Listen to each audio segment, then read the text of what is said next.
Okay, so now we're going to get into the 3 essential actions of Kali, the Filipino martial arts. Starting in our fighting stance, we're going to work with the first essential action, which is the Witik. The Witik is also known as the broken strike. You can also call it the pullback sometimes. So it's going to be a half strike. So instead of slashing all the way through, we're going to hit and retract. Notice I'm starting from my open stance, abierta, just resting the stick on my shoulder. I'm going to strike, I'm going to punch my hand out, and then I'm going to extend my wrist forward and whip it back. To accentuate the movement, I also add a bicep stop, tapping the bicep.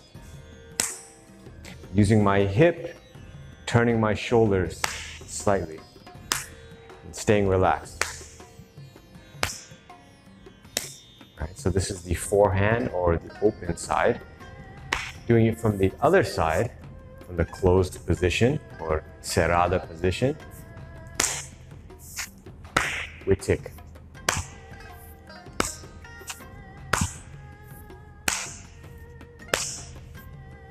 This is our pullback or broken strike. So imagining a sharp angle, striking, and whipping it back. Good. So that is our first essential action, the Witik or broken strike. So now we're going to go into the Lobtik. They also call this the fluid strike or the full slash. So instead of pulling it back, I'm going to load up and I'm going to swing my hip and I'm going to cleave all the way through.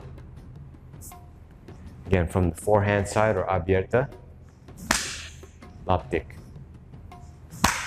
Lobtik. Fluid energy.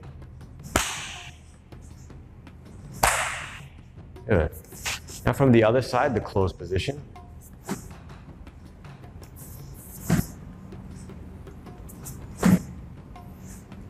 Good. Full extension and let the weapon fall.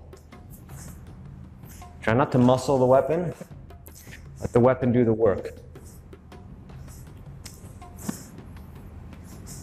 Good. So that's our second essential action, the Lobtik or the fluid strike. The third action is what we call Redondo. Redondo means circle in the Tagalog language. So the forehand side, I'm going to punch my arm out. I'm going to extend the wrist. I'm going to let the weapon fall as I create a circle with the tip of the stick. Punch my hand out and whip it through. Punch the hand out, whip it through. Beginners will tend to make it very vertical. That's definitely a type of redondo that you can do, but it makes it very hard on the elbow and the wrist. So I recommend making a curve shape, punching out and making a curve shape. So if you take a look, kind of reminiscent of a old school locomotive.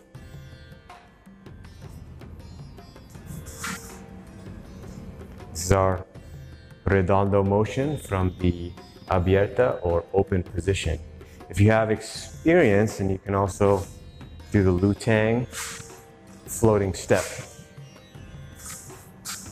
That's our Redondo from the open side. Now we go to the closed side.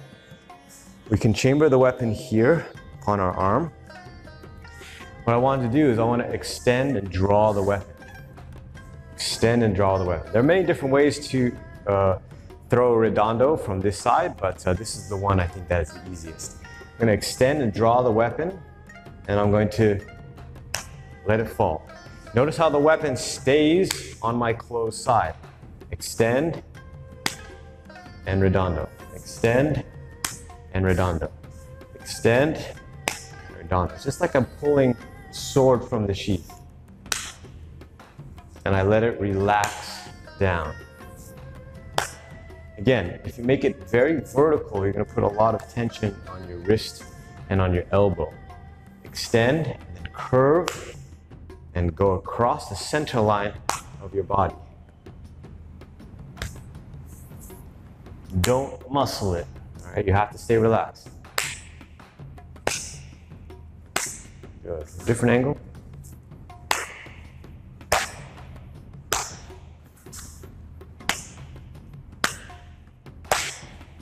Good. So, again, we have our 3 essential actions. Let's do a quick review. The first one is our Witik, our pullback or broken strike. This is from the Cerrada position, and this is from Abierta. And we have our Lobtik, our full stroke. This is from the closed position. This is from the open position.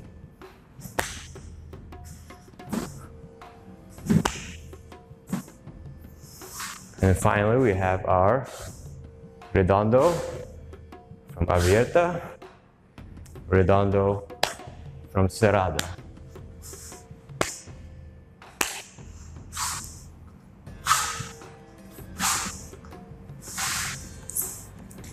Those are our 3 essential strikes from Kali.